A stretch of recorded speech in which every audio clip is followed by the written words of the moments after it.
So the way to get ahead in business is to have the mindset to do so. It takes consistency and determination to get there.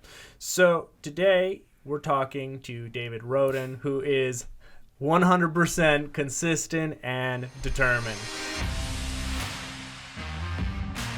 So you're listening to the Fluid Digital Marketing Podcast that shares current and practical marketing advice. Marketing doesn't stagnate. It always changes, and it's always flowing. It's always fluid. Each week we interview business owners and entrepreneurs to learn how they're utilizing online tools to grow their business.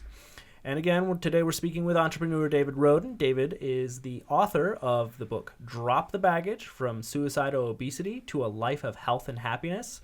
David and I met a few years back at a gym. I was doing squats wrong, and you went to correct me. I gave you some constructive criticism. You saw that I was going to hurt myself. Yeah. So I appreciate that, and my back's not all out of whack. Yep.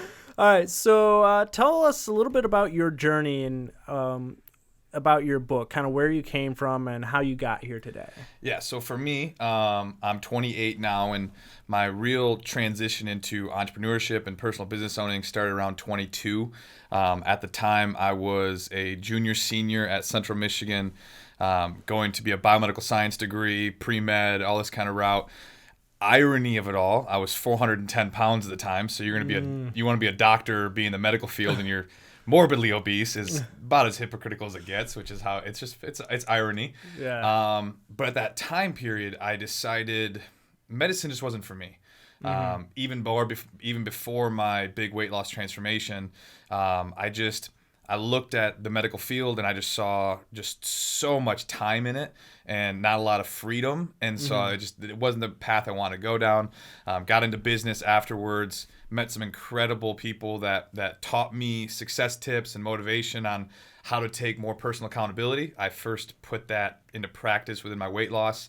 Over a 3-year time frame, I lost 160 pounds. Wow. Had 2 excess skin removal surgeries.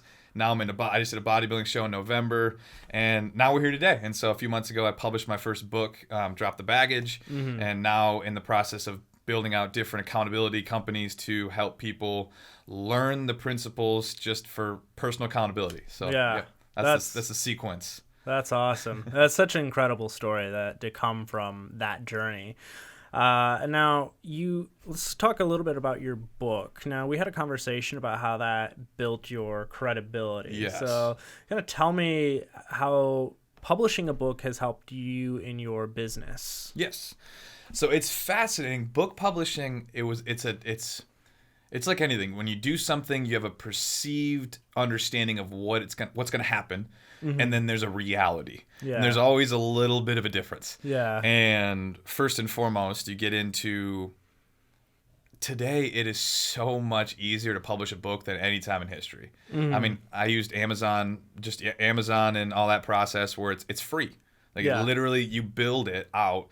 You could publish a book for less than $150 and just time and effort. It's like 30 years ago that didn't exist. Yeah, the barriers are way down now. Yeah. You can really do anything. And even on the graphic design work, all this stuff and process, it's so fascinating how simple the process is today to really publish a book. So that was what that brought to me was when I published the book, it took about a year. When I finished it, I was like, that's it? I'm like, this didn't seem like it was some big task compared to like me losing like the 150 plus pounds. That seemed so much more aggressive than that. But the reality was, which was fascinating to me, was the fact that even with the weight loss itself, publishing the book raised my credibility significantly. Where I had people reaching out for me for podcasts, I had radio stations, all this stuff now reaching out to me because I published a book. But I'm like, my story's still the same. This is so weird how the book publishing made such a difference, but it really does. That credibility jump of the reality of people seeing you is so fascinating. Yeah. So yeah, that was my biggest takeaway from the publishing of the book. Yeah. So you can just self-publish a book, and you didn't feel you had any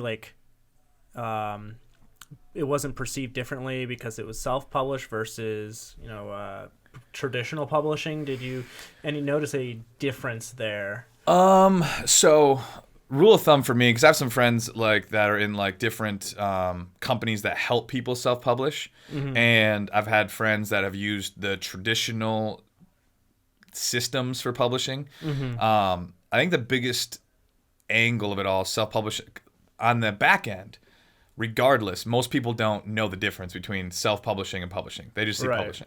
So the 95% of people that you talk to have zero idea the difference. So you say publishing, that's all they know.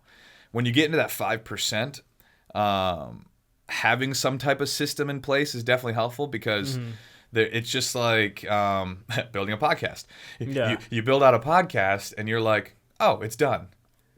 No, it just started. Now it's the marketing. Now it's the quality control. Now it's the consistency that actually scales it into an effective podcast. Yeah, Same it takes time to build. Exactly. And everyone thinks that the day you publish a book is like, oh, you're going to have 1 million copies sold. And like, that is not how it works at all. You can't really put anything out there and just expect it to win. Exactly. Unless you use that kind of system. Say you happen to find that that partnership with a publisher who has the skills, the back end, the knowledge to be able to scale it. They can be helpful there.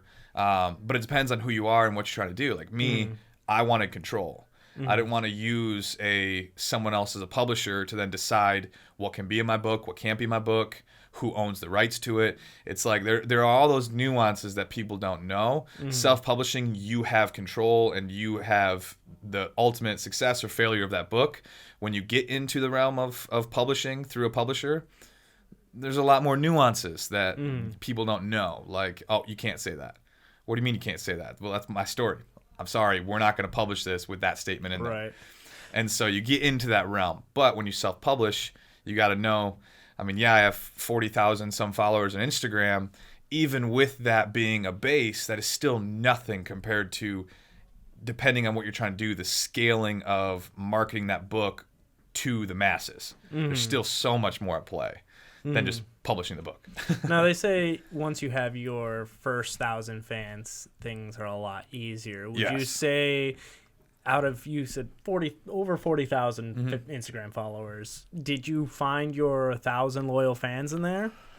Yes and no, because Instagram, social media in general right now is so, just like I love the way you explain your podcast in the sense of it's fluid. Social media marketing moves so fast. Instagram is not what it was 2 years ago. Yeah.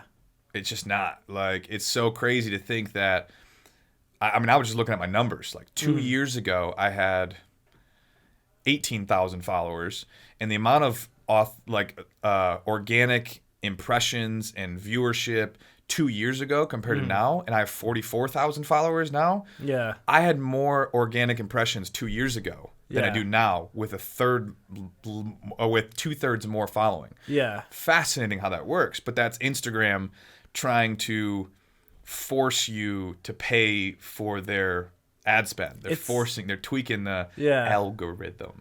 It's a supply and demand type thing. So Instagram a couple of years ago, it had lots of demand and there wasn't enough supply. So organic just flourishes.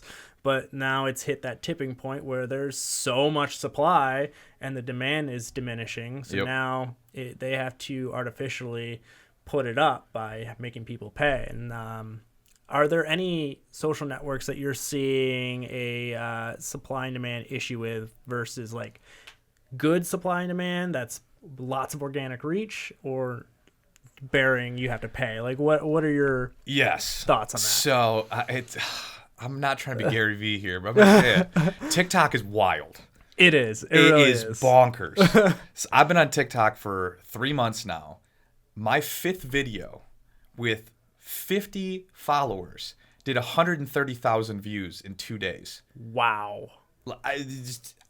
That's insane. That is impossible on Instagram, on Facebook. You can't do that. No. It just doesn't work. Are you able to retain that audience or redirect them? Like, how much of that is just fleeting viral? You 100,000 and then you're like, but did anyone follow? Did Exactly. anyone convert? That is 100%, because like when you see different viral videos, I'm so intrigued by it. So it's like after I see someone that has 100,000, a million views, 2 million views, I then go to their profile. How many actual followers they have? What's their average engagement per post? Like I'm up to 6,000 followers on TikTok in just a few months. And the fascinating part with TikTok as well is because you can't message the individual without being mutually friends. All people see a before and after picture, like a video, inspirational video that I put up on my TikTok, and the only way they can reach out to me is either comment or they go to my Instagram and DM me directly through Instagram. So I've had some great, I don't know what term you want to use, of like spillover is the term I use, where someone follows you on TikTok and then follows you on YouTube, follows you on Instagram. Okay. The spillover I've had from TikTok has been fascinating. I probably have gone out of the 6,000 followers now I have on TikTok, 50, 60 of them have DM'd me and messaged me on Instagram because they can't on TikTok. Yeah. Which is fascinating. So they really the authenticity of it is really good. Yeah. Like the cross-platform engagement, or whatever term you want to use. That's very interesting. I was always kind of curious what that conversion rate is. And like 60 DMs out of 6,000 doesn't seem like a lot, but that's like very massive. That's very meaningful interaction. Exactly. That's not like 60 people that like to post. That's 60 people communicating with you. Exactly. DMing you. That's basically like 60 loyal fans. That's actually really impressive spillover. Whatever term, I don't know what the digital marketing term would be. I would say maybe conversion. I don't know. Like that's not really the right term. Cross-platform engagement. Yeah. So you're leveraging TikTok to build your other social profiles. Exactly. And they're all like, that's the whole thing, is it's like going off of just what you said earlier when it comes to digital marketing is fluid, and marketing in general is fluid. It's what is marketing? Marketing is pushing a intentional value on a platform where there are eyes and ears. That's it. And so 50 years ago, it was newspaper. And then 30 years ago, it was radio. You're paying for attention. You're paying for attention. Yeah. And that's where the game is. And what's crazy now is just like anything, it's happening faster and faster and faster and faster and faster. It's like, for example, ClickFunnels.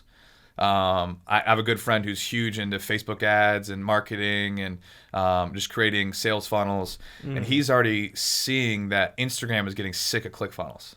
Yeah. They're just getting sick of it because like just people making very poor sales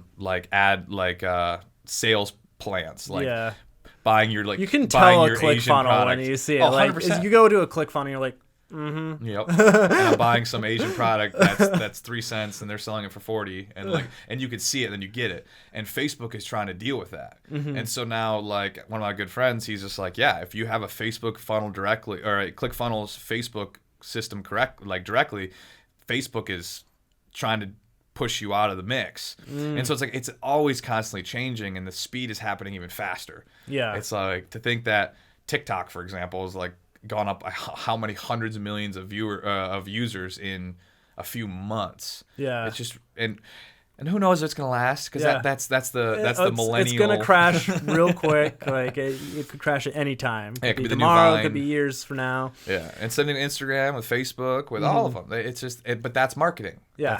I can't remember who was the term, but someone made. I think it may have been Gary Vee. Someone made the statement of, marketers ruin everything. It's just the truth. It's like you see where the eyes are, and so I can make money off of this, and so ads before you know it, like all right, we can't do podcasts anymore because there's too many ads. Now something else is gonna come out. Like that's just the game. Yeah, I wonder at what point TikTok's gonna implement an ad. Well, do they? They started to. Okay. Yeah, they started adding ads a few months ago. Okay. First it was just when you open the app. And now it's sequentially through the feed, just a quick little 5-second, 10-second, but you can slide right past it, which is I like. Yeah, like that. It's not like YouTube where they force you a 5, 4, 3, 2, 1. I'm like, you're just waiting there. Bonkers. Come on. There we go. Yeah, now we're good. But that's just the game. That's just the game, and it's gonna always be there. And but yeah, I just find that fascinating. Yeah. So. You with the ads then, are they trying to like blend in with their environment, or are they they have them blend in? This is an ad. It says right in the lower left corner, it says sponsor, and that's it. Yeah. Really, really quiet, which is good. And it's interesting because you just don't know the tactics of like short term. It's like social media, like anything. This is the whole thing of like when it comes to digital marketing and like the whole avenue right now is like, okay, owned content, like owned client versus non-owned client, meaning any social media followership is not owned at the end of the day. Instagram, Facebook, Twitter, Snapchat, at any point in time, any of those platforms, for whatever reason they want, can shut you down and your viewership is gone. Yeah. So that's unowned. Kind of scary. It's terrifying. Yeah. And so like that's the game you have to play between own, and that's when like you get into, okay, what are some tactics I can do that if TikTok shuts down, I still can reach that audience that enjoyed me. Same thing with YouTube, same thing with all of them. So it's like figuring out different strategies to get cell phone numbers, to get emails, to get different stuff that you own, that no matter what platform comes and goes, you are still tricklingly owning certain amount of that followership. Yeah. That's where, if you're thinking long term, you have to be able to figure out. It's not fun.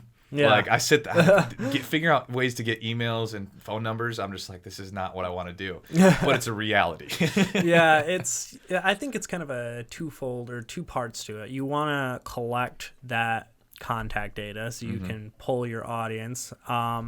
But also, I think it's just important to build personal brand.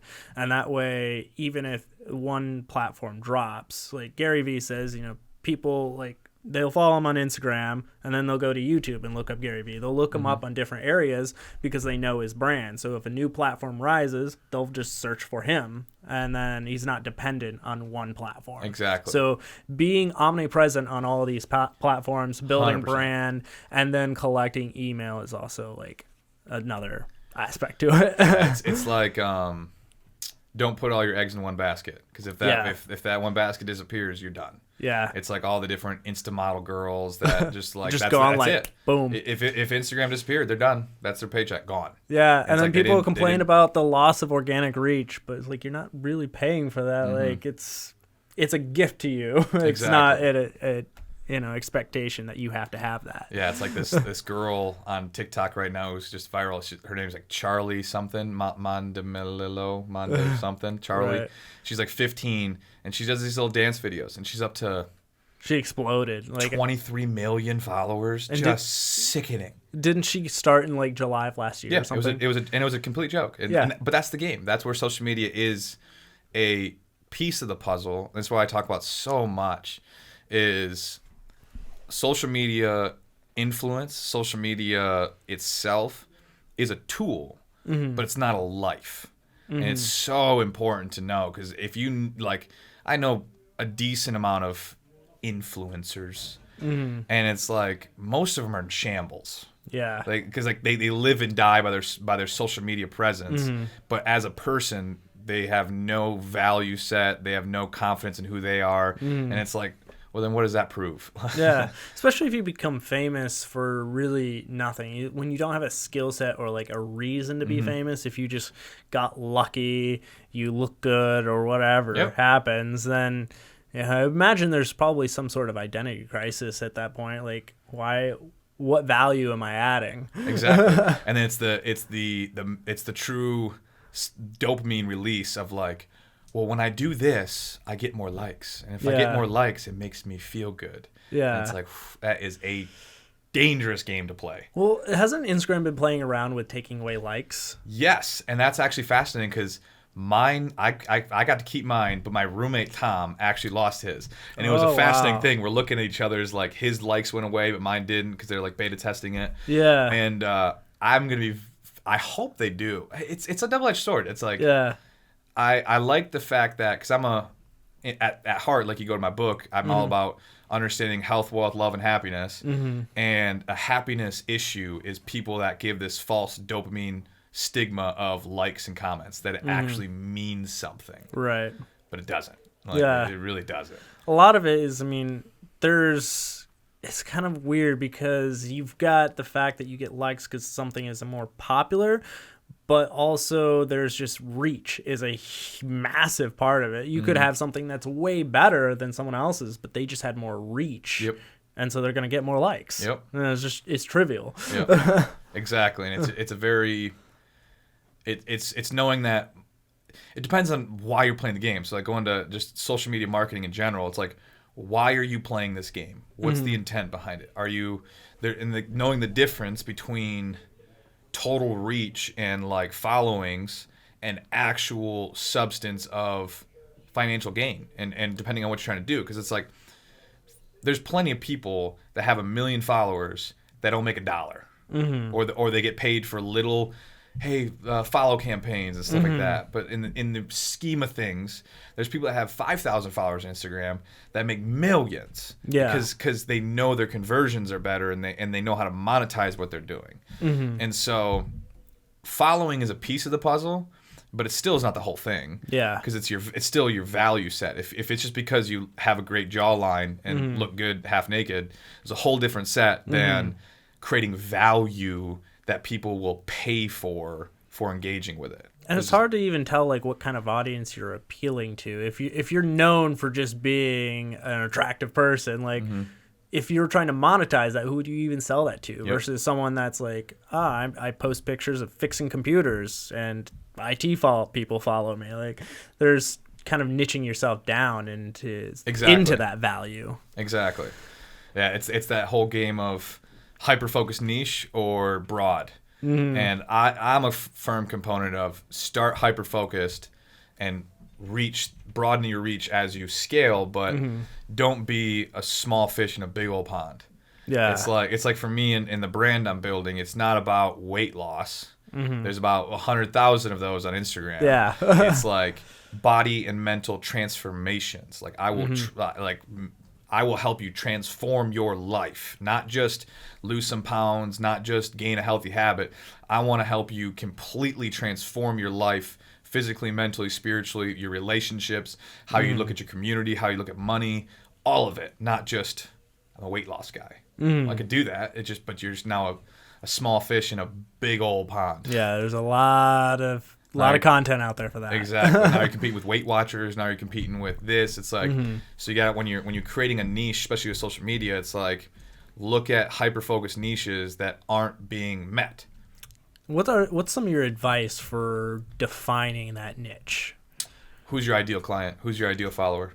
You start from that perspective, and it really changes how you see things because it's like, okay, what type of person would ultimately see my content as the best thing they can see? And it's like someone who's overweight looks at my content and it's cool, but some of it may sound too intense. So it's like so for example, you're sitting there and you get into, I'm not just trying to find people that need to lose weight. I want to find people that have huge energy for massive change. There's a whole different dynamic in that.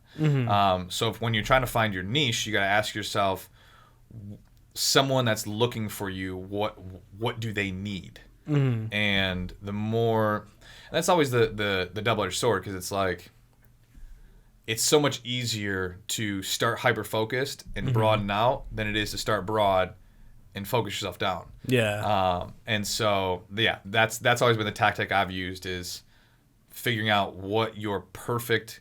And it depends on what your brand is. Are you in a place where you're selling product versus selling a service versus just trying to create social clout? There's a whole different dynamic involved in that. But if say you're a product, like you're selling a product, all right, what does that product, like what does the ideal client or person buying that product need to hear to really hyper focus it down? Then just say it's like, oh, this is a weight loss product. Oh, there's about 1,000 of those ads that go across your page. Right. What can you say that's going to really target someone that's going to actually push the button that I want to buy this? Their pain point, basically. Exactly. Going a little bit deeper than, oh, I don't like the way I look. Exactly. Like, so for me, I find it I'm kind of more broad, and I'm trying to find where I want to niche down. But my personal problem with that is I like variety. I want to just, because I'm a person, I have many different interests, and like zeroing in on an interest is challenging, because it's like, say, weddings that are fun to do. I like doing weddings, but I don't want to double down on weddings. I want to do music videos. I want to do business videos. I want to travel videos. Like, it's hard. But what's funny is you just did it. You not see how you could target that. I want to be able to be the main man for anything needed. Where like now your focus niche is, I can do it all. Like you pivot. You can pivot. I don't feel like things. that's a niche though. I don't know. I mean, because like the whole thing is you can pivot it down to, I'm a man of variety.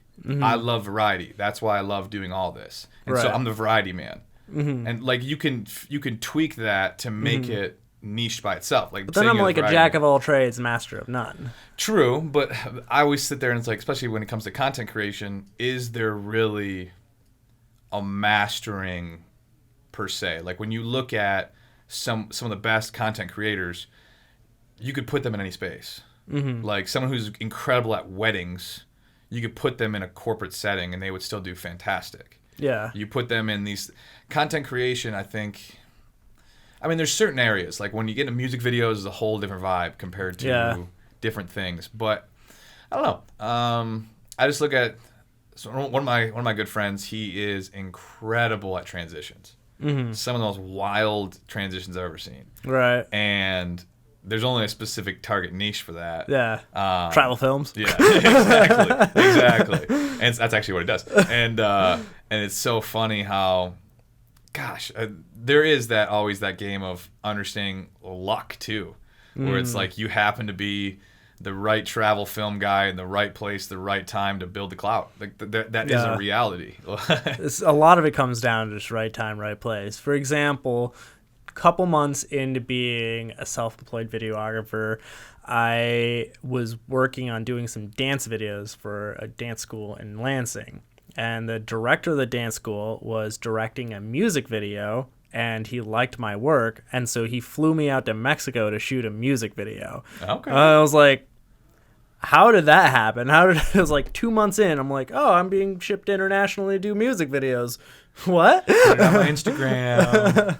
Yeah, Instagram clout. Yeah. I didn't get much clout from it, but it was a great experience. No, exactly. And that's where it's like, I think it's a double-edged sword, especially when you get into like actual success in general. The harder you work, the luckier you get, but there's still luck involved. Yeah. Like, you sit here and any person it's like Charlie on TikTok. Is she a good dancer? Yeah, she's a good dancer. I like the fact that she doesn't also less clothes herself. Yeah. Like a lot of people on TikTok, which is dangerous. But she does it for value, and she's good at it. Are there 1,000 other good dancers on TikTok? Yes. She just happened to be the one that did it. Now, she had a skill set that fit the bill too. Like, this is the whole thing is like, just because you got lucky, unskilled people rarely get lucky. Like, that's not a thing. It's like a combination of skill and luck. Exactly. You put in the grind, you put in the hustle, you have the talent, and then you just have to have a little dash of luck. It may take 30 years, and it may take 30 years for your big break, but that's the difference, is acknowledging luck, but not accepting it to be the reason why you win or don't. That's because you can't be this, well, it's all on you and blah blah blah blah blah, because that's just crap. That's just not true. It's all exponential when it comes to growth online. It's like you're gonna be nowhere until you're suddenly somewhere, and then you're off to the races. Yeah, but then at the same time, you also can't use that as like I'm just not lucky, and so I'm not even gonna try. It's like there's no point in playing the game either. Like that's your fault just as much as the person that gets lucky is the same pessimistic person that goes, well, I'm not going to try because I'm never lucky.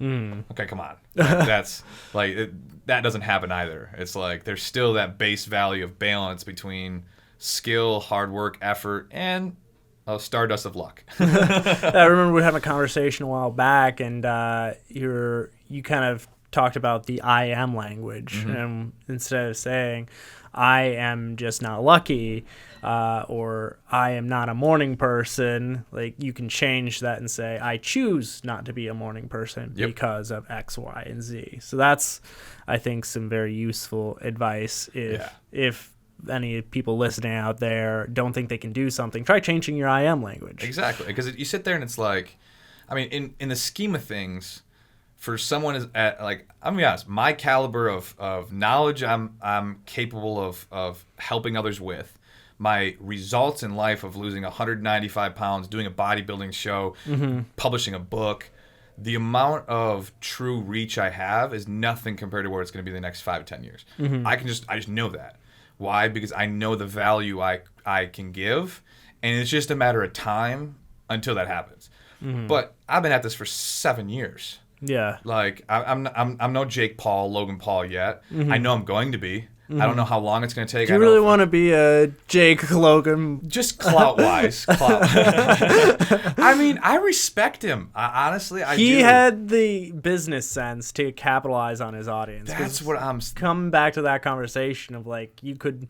If you convert your audience into money, you can, but if you don't know how... But he was just one of those people that he had a break with Vine, and then he knew how to transfer that audience. He had depth of vision of it. And then build a brand and build a business. And that's the whole thing. With Logan, so like Logan Paul especially, I think this is just my personal opinion. I think he's a lot smarter than what people think he is. I would agree. I think he doesn't care what people think about him a little too dangerously, because I mean it's like the flat earth thing. Yeah. You know, he did that pure for clout. He has different podcasts and different things where he's like, where he makes the statement of, it's funny that you call me stupid, but you're the one liking and sharing my video knowing it's going to make me $100,000.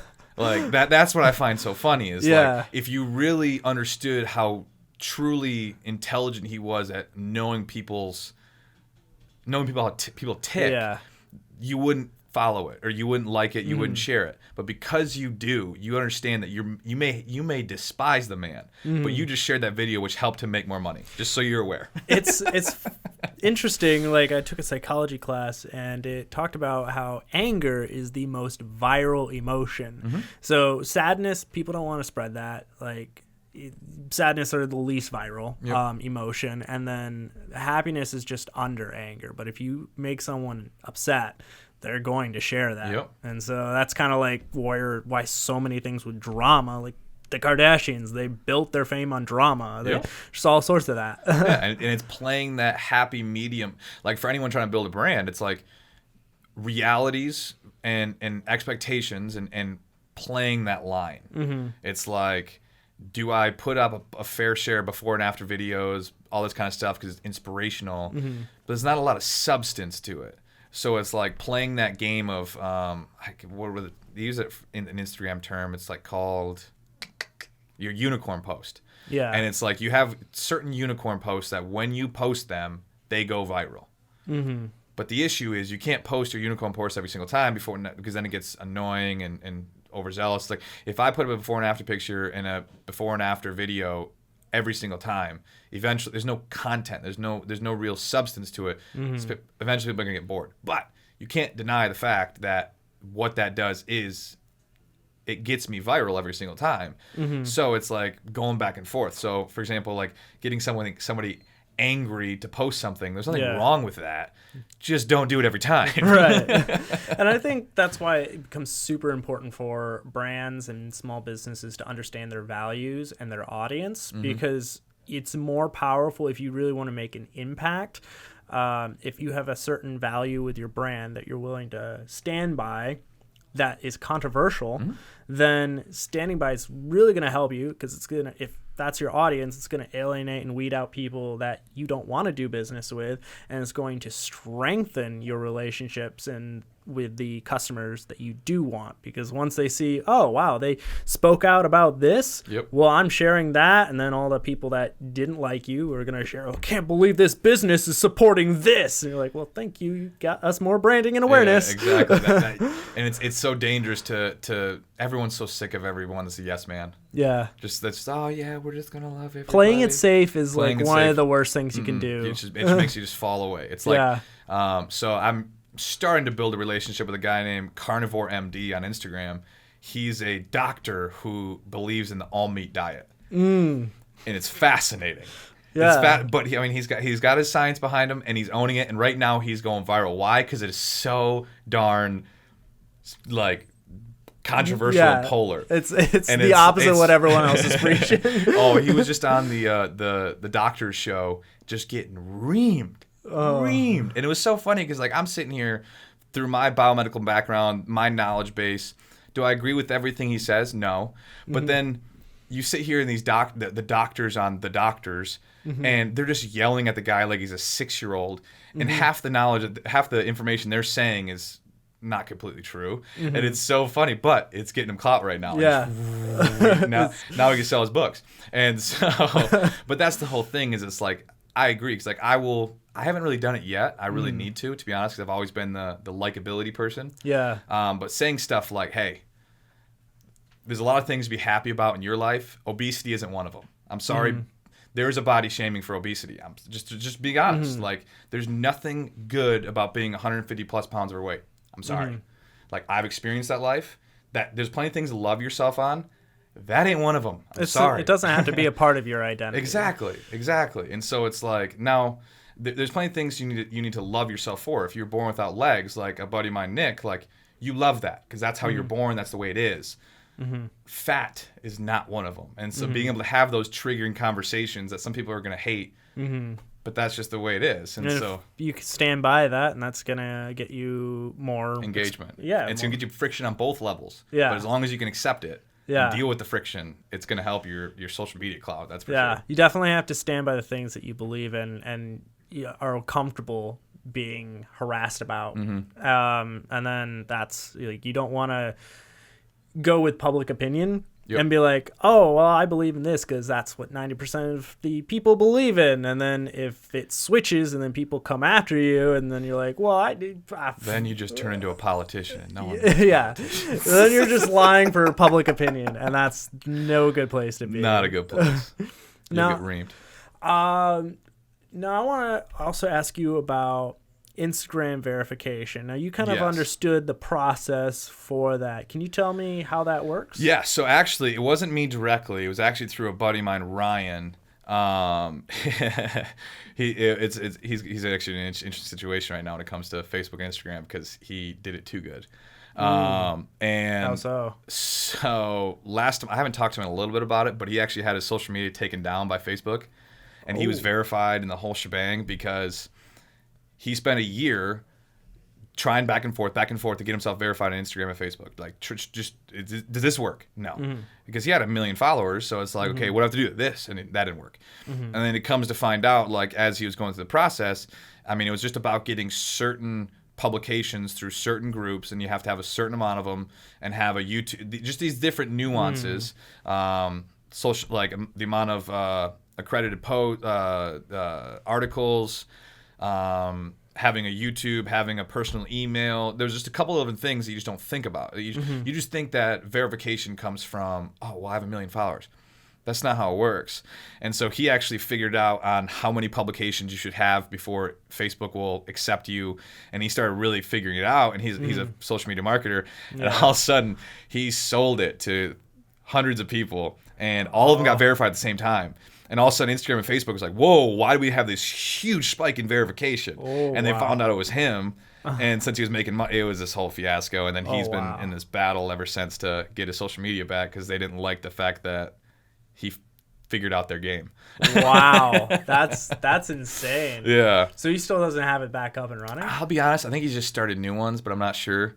I haven't talked to Ryan in a few weeks. Like, it happened a few weeks ago, and I haven't talked to him probably like 2 months. Does this process still work, or did they change their system? I'm not sure. I haven't really found out if the system still works. I can just tell you from at least understanding verification, it has less to do with followers, and it has more to do with outside verification of who you are as an individual. So do you have publications from Forbes and ABC and Amazon, all these different areas outside of your Instagram or Facebook? Do you have a actual business email? These are the types of things that they're looking for. It's not, well, I have 250,000 followers. Why am I not getting verified? It's a lot more nuanced than that. Gotcha. Whether they've changed the number and all that kind of stuff, I'm not sure. The biggest thing that, it's just knowing that verification doesn't have a lot to do with followers and actual content. It has to do with the back end of everything. That's very interesting. And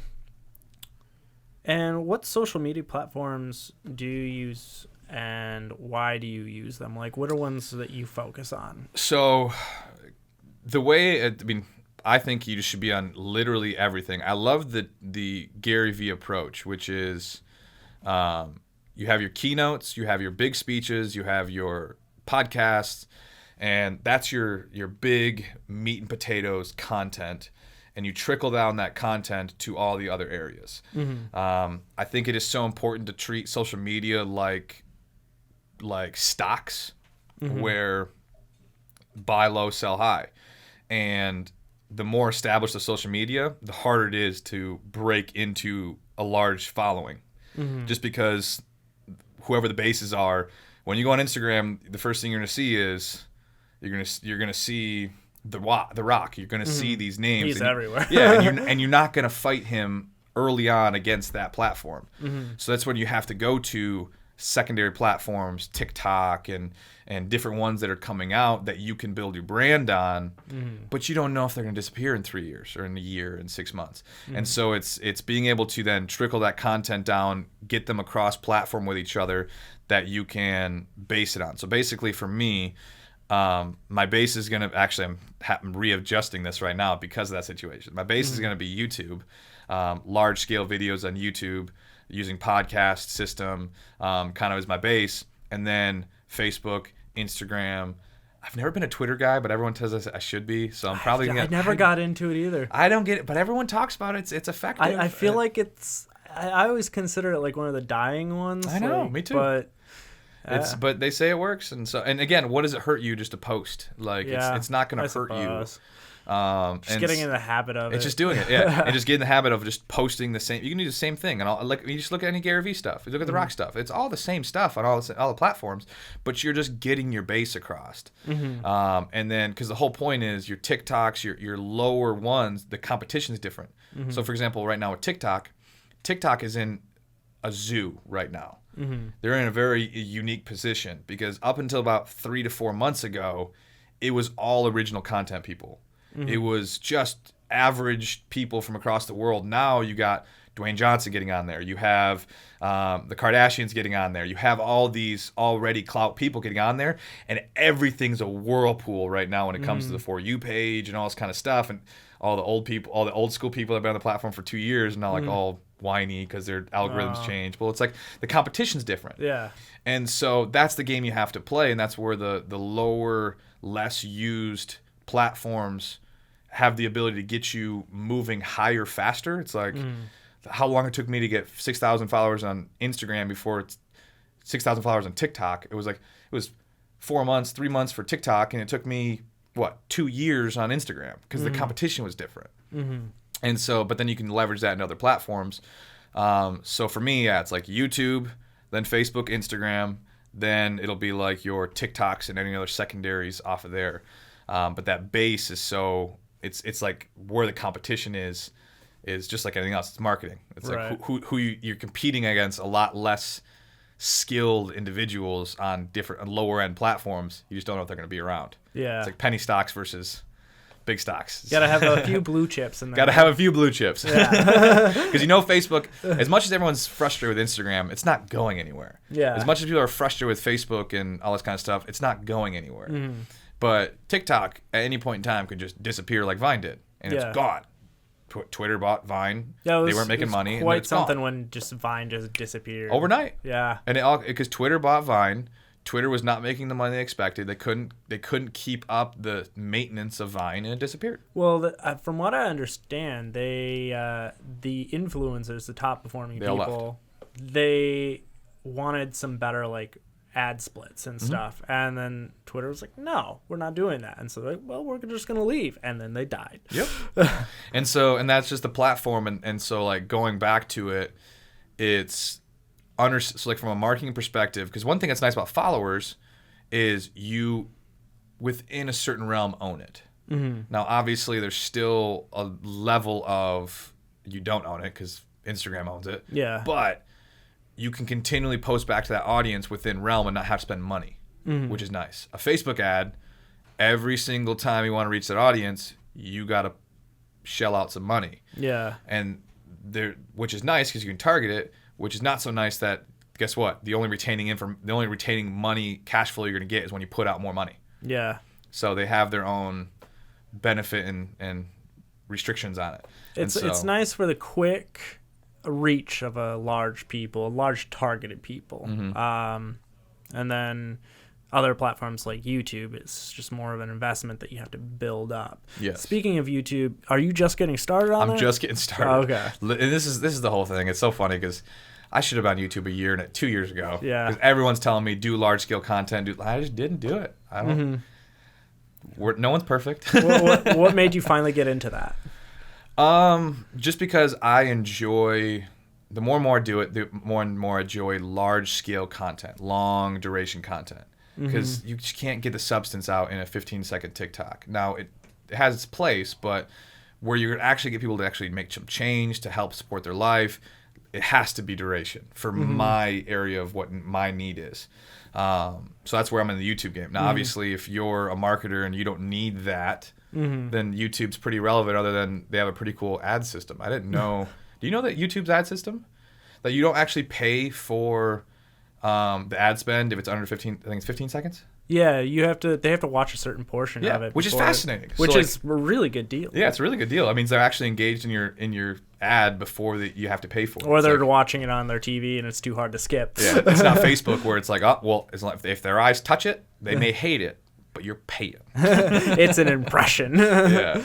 I really got to get into the YouTube advertising space because there's that aspect to it, and then there's also the fact that you can target based on search query.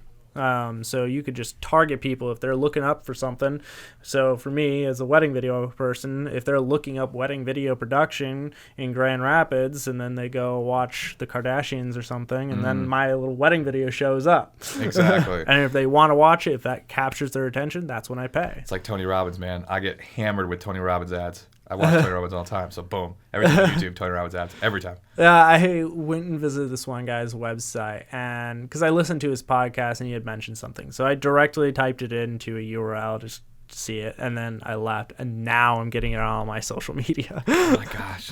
The one, I will admit though, the one that's scary that everyone believes in, I don't know how they do it. I don't know I don't think it's gonna be legal, but they're still doing it, is when you talk about something and you get the ad.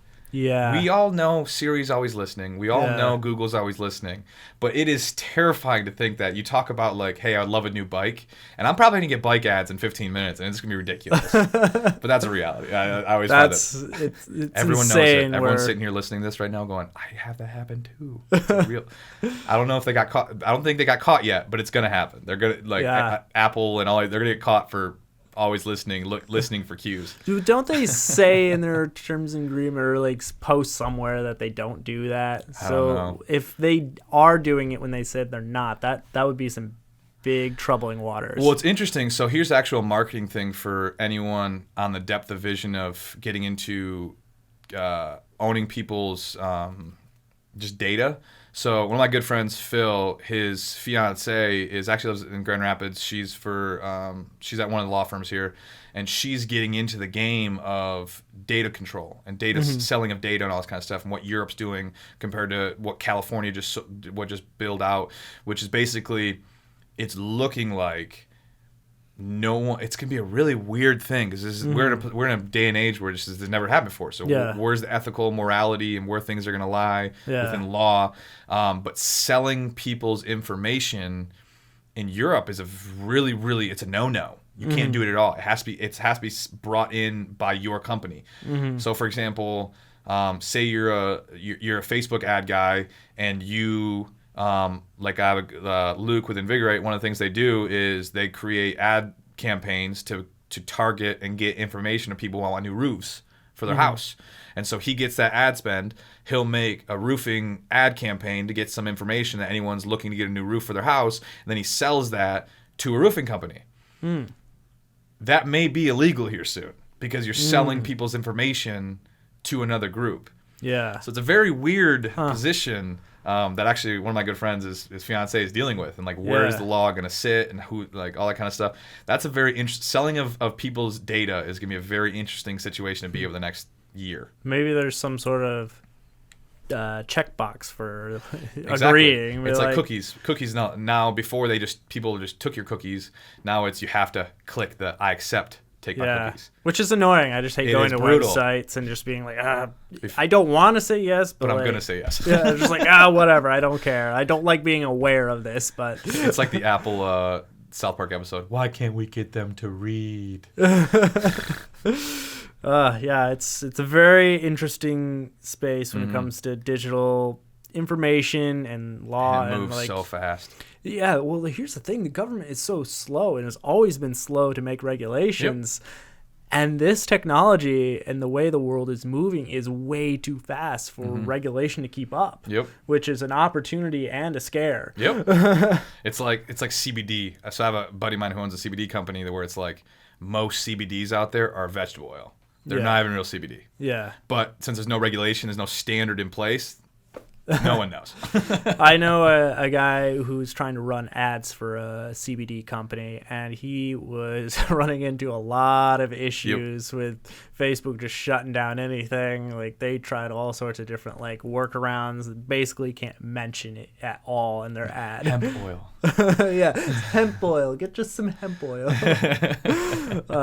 We're just about out of time, so we could talk for hours on this. It's dangerous. Yeah, dangerous. Like if I don't start to close this down, I just keep talking. But let's talk about chat flows real quick, because I know you introduced me to ManyChat, and I just want to talk a little bit about your perspective and how you look at chatbots. And for those listening that don't understand what they are, they're an automated system where you pre-program a chat and based on what they could say or interact with you. And that way you can interact with people. Categorize them and be able to do that. And I ran it for my wedding ad. I tried out, instead of having them go to my landing page, I created a wedding ad where they'd see the video and there's a message me button. They hit the message and they could instantly ask, how much is it? Are you available? Are you this? So I had like all those common questions automated. Yep. And then if they were still interested, they'd get an email and that would go into my system, and then I could follow up with them from there. What's been your experience with it? I think for me, it's like the front end to do it is taxing, but once it's done, it's done. And I think when it comes to like, now they're getting the text message ones, which is fascinating. I think that's going to be interesting when people start really getting into these text message ad like boxes. I know like Yes Theory just got into it. Oh, you watch Yes Theory? Yeah. I love Yes Theory. No, it's crazy. And so like, it's going to be interesting when these spams start getting into text message. It's controlled spam, but it's effective, because it's like when someone asks me on an Instagram post, David, how do you lose weight? There's a dozen open front questions that I will ask everyone. So it's like, all right, well, let's just systemize this. Anything that, what is it? It's the 80-20 rule. Anything you say 80% of the time shouldn't take up more than 20% of your time. And so what that means is when there's consistent questions being asked, you should create a system in place to make your time more effective. That's where these chatbots come so well onto, is like, the first question someone's going to ask you when they want to know if you do a wedding video, what's your price? What's your, and it's like, to sit there and have to say that to every single person. Yeah. It's a waste of your time. It's like, this is my number. Okay, perfect. Chatbot it out. Yeah. And it's like, and it gets people to, you don't have to deal with the 80% of questions that someone's going to ask. So it should only take up 20% of your time, because there's such continuous questions. And so chatbots are so effective for at least categorizing and getting the first level of information set so you know where you're dealing with. Because it is, as you scale, it's a scalability nightmare to think that if I had to ask the same 6 questions to every single person that asked me, David, how do I lose weight? I need motivation. Okay, if they say motivation, now I have a whole sequence in place. Okay, now I know where they're at. And it's like, to sit here and spend that time over the long term doing that, it's just a nightmare. What would you say to people who think that's inauthentic or are kind of scared to lose that personal touch? And that's the game. It's like, and I think everything is cyclical. It's like, my dad always talks about it too. It's where when automated calls to big banks and all this stuff became a thing, everyone loved it. I don't want to talk to Stephanie. I just want to get to blank. And so it's an automated system where it's like, press 1 for this, press 2. And everyone loved it at the beginning because it was so systematic. And then after people got so annoyed by it, now it's like, we actually have people. Yeah. We have people talk to you. And now everyone loves that. It's always but everyone like gets this. Exactly. Everything's cyclical. Yeah. And so you just have to be aware of what people want and be ahead of the trend, because it's like, I don't want people from Bangladesh talking to me. I want it from America. And then all of a sudden it's like, oh, it's so cool. It's from Bangladesh. We're helping their economy. Blah, blah, blah. I don't. Everyone's so back and forth on everything. Yeah, it's so always changing, and you just kind of have to ride those waves. You have to. This is the true. I live my life by this quote: is there's no one true route to happiness, but there is one true route to unhappiness, and that is trying to make everyone else happy. And so, like, that's just a reality you deal with. It's some people are gonna be, oh my gosh, he's making chat bots to. I'm not a person to him. Yeah. It's like, I want to really make drastic change, or I want to sell this product to a very large level, and that takes systems. It just does. Yeah. Like, you can't do it all. So you have to create systems. You have to give and take on different levels. I think that's a great way to end today's show on that Perfect. quote. So if you want to learn more about David Roden, you can go check him out. D-Rock, is it? Fit D-Rock. Fit_D-Rock. And that's pretty much all my social media platforms. Okay. And do you have a website? Yeah. So actually, I just took it down. But my email is fitdrock@gmail.com. is an easy one to get connected with me, or through my social medias. And what kind of people should connect with you? Anyone who, I want to say more on the mindset, the beliefs, how to live more of a healthy, happy, and effective life. But if you have marketing questions, I'm definitely available, and I'm just here to help. Awesome. Well, thank you guys for listening in to this has been the Fluid Digital Marketing Podcast.